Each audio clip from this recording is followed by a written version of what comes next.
Shalom, selamat pagi sahabat GPB semua dimanapun berada. Kiranya selalu dalam keadaan sehat dan dalam lindungan Tuhan. Kita kembali dalam program Morning Call GPB di hari ini bersama dengan saya, Pendeta Yosua Wahyu Anggoro. Sebelum kita menjalani aktivitas kita di sepanjang hari ini, kita akan bersama-sama membaca dan merenungkan firman Tuhan yang terambil dari Mazmur pasal 98 ayat yang ke-7 sampai ayat yang ke-8. Sebelum kita membaca dan merenungkannya, marilah berdoa. Kami mensyukuri kebaikan Tuhan yang menyertai istirahat kami dari tadi malam, dan kami dibangunkan dengan anugerah nafas kehidupan, kekuatan, dan kesehatan. Sebelum kami mengawali seluruh kehidupan kami di sepanjang hari ini, kami ingin mendasari dan mengawalinya dengan membaca dan merenungkan firman-Mu. Kami tahu firman-Mu sungguh-sungguh memiliki kuasa atas hidup kami. Biarlah Roh Kudus-Mu dicurahkan bagi kami, sehingga kami bisa mengerti dan memahami maksud Tuhan dalam hidup kami hari lepas hari. Bersabdalah ya Bapa Sorgawi, kami siap untuk mendengarkan firman-Mu. Dalam nama Tuhan Yesus kami berdoa. Amin. Mazmur 98 ayat 7-8 saya bacakan untuk kita semua dari Alkitab Terjemahan Baru 2, demikian firman Tuhan. Biarlah gemuruh laut serta isinya, dunia serta semua penghuninya. Biarlah sungai-sungai bertepuk tangan dan gunung-gunung bersorak-sorai serempak. Demikianlah pembacaan firman Tuhan di pagi hari ini. Sahabat GPB yang dikasih oleh Tuhan dimanapun berada, beberapa tahun lalu saya pernah mendengar ada orang yang menyampaikan seperti ini. Jika ada situasi sepi, tidak ada orang, tidak ada siapa-siapa, lalu kita mendengar anjing menggonggong atau bersaut-sautan, bisa dipastikan itu ada hantu, ada roh jahat yang lewat, katanya begitu. Ketika mendengar itu saya bertanya-tanya gitu. Dari mana kita bisa memastikan anjing yang menggonggong di tengah-tengah suasana yang sepi itu karena ada hantu yang lewat? Siapa yang tahu? Jangan-jangan anjing itu menggonggong justru karena ada Tuhan yang hadir atau malaikat Tuhan yang hadir. Kita tidak cukup tahu karena kita tidak mengerti bahasa binatang. Atau pernahkah sahabat GPB melihat dengan seksama ketika burung-burung berterbangan di udara dengan cicit-cuitnya, atau ketika ke tempat yang hamparan luas melihat bunga-bunga atau ilalang, rumput-rumput yang bergoyang-goyang kiri dan kanan karena diterpa oleh angin? Saya pribadi ketika melihat hal-hal seperti itu sering berpikir dan merasa itulah cara mereka, ciptaan-ciptaan lain selain manusia, memuji dan memuliakan nama Tuhan. Sahabat GPB yang dikasih oleh Tuhan, Mazmur 98 ayat 7-8 ini secara spesifik dan tegas menyebutkan bahwa ciptaan-ciptaan lain selain manusia bisa dan mampu memuji Tuhan. Laut, bumi, dan semua isinya disebut bergemuruh. Gemuruh kalau dalam bahasa Ibrani itu ra'am. Terjemahannya itu roar, yang suara yang menggelegar gitu. Konteks menggelegarnya ini ada di ayat 4, bersorak-sorailah bagi Tuhan. Itu diulang lagi di ayat 8, sorak-sorai Ibrania ranan. Jadi digambarkan isi di laut yang artinya ikan-ikan, penghuni di daratan, di bumi yang artinya termasuk hewan-hewan, bukan hanya manusia, itu bergemuruh dan bersorak-sorai dalam memuliakan nama Tuhan. Bukan cuma itu, di ayat 8 juga disebutkan bahwa sungai-sungai bertepuk tangan. Emang sungai punya tangan? Nggak punya ya. Tapi ada ungkapan sungai-sungai bertepuk tangan. Sungai yang air mengalir dari tempat tinggi ke tempat rendah itu bertepuk tangan. Yang dalam bahasa Ibrania makhau, tepuk tangan gembira, tepuk tangan yang biasa dilakukan oleh manusia ketika hatinya bersuka cita atau melihat sesuatu yang menggembirakan.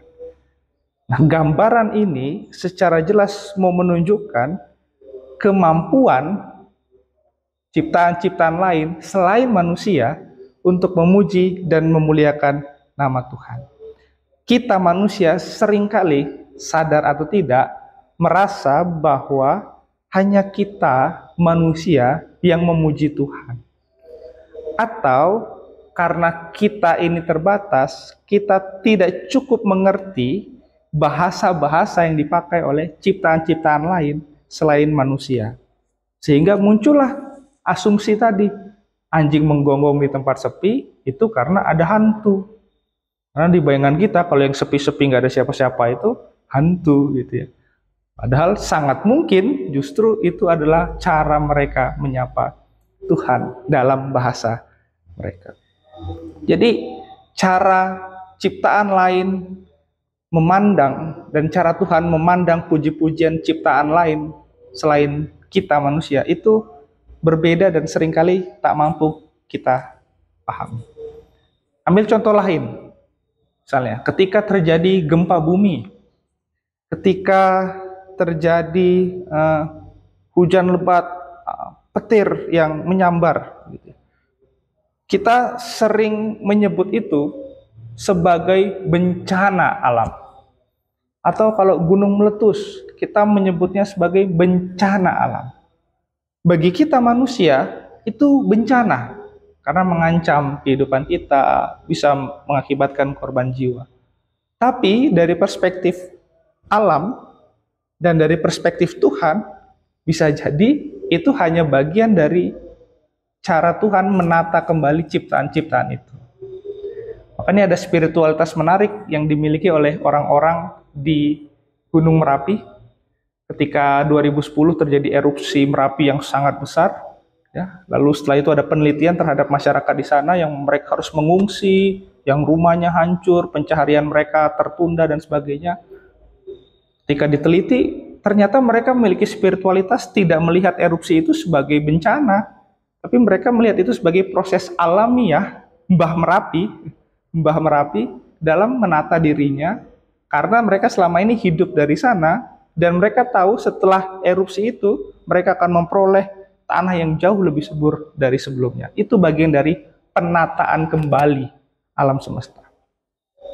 Ketika kita melihat itu sebagai bencana, jangan-jangan itu menunjukkan ketidakmampuan kita memahami cara kerja Tuhan dan cara kerja ciptaan lain selain kita manusia. Kenapa? Karena kita sering melihat sesuatu hanya berdasarkan perspektif kita sebagai manusia. Pendeta Robert Borong dalam salah satu tulisannya pernah menyampaikan bahwa persoalan etika dan moral itu harusnya tidak hanya dibatasi ke persoalan antar manusia. Tapi etika dan moral itu juga harusnya berlaku dalam relasi kita dengan ciptaan-ciptaan lain.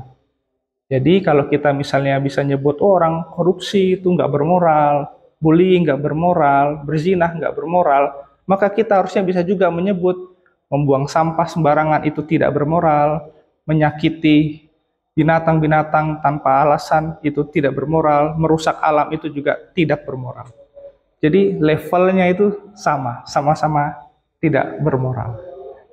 Jadi kita bisa melihat ya di hari ini, di minggu-minggu Prapaskah ini, masa-masa di mana kita diajak untuk berefleksi secara dalam, melihat kembali makna bahwa keselamatan yang Yesus hadirkan itu bukan cuma bagi kita manusia, tapi juga bagi seluruh ciptaan. Maka kita diajak untuk memasuki satu pertobatan yang baru, yaitu pertobatan ekologis, di mana kita bertobat dari perilaku kita yang merusak alam dan merusak ciptaan serta lingkungan. Dari satu pertobatan ini kiranya lahir satu komitmen baru juga dari diri kita, yaitu kita mengasihi alam dan sesama ciptaan sama seperti kita mengasihi sesama manusia. Karena ketika kita melakukan kasih itu, secara langsung juga kita sedang mengasihi Tuhan, Allah kita, dengan segenap diri kita. Jadi selamat mengasihi seluruh ciptaan, dan bersama-sama dengan seluruh ciptaan, kita sama-sama memuliakan nama Tuhan. Tuhan mengasihi dan memberkati kita. Amin. Mari kita berdoa. Kami bersyukur Tuhan untuk firman yang boleh kami dengar. Firman-Mu mengingatkan kembali kepada kami, hakikat kami manusia sebagai bagian dari seluruh ciptaan, sebagai satu saudara ciptaan Tuhan. Kami dipanggil untuk bersama-sama memuji dan memuliakan nama Tuhan dalam segala keberadaan diri kami.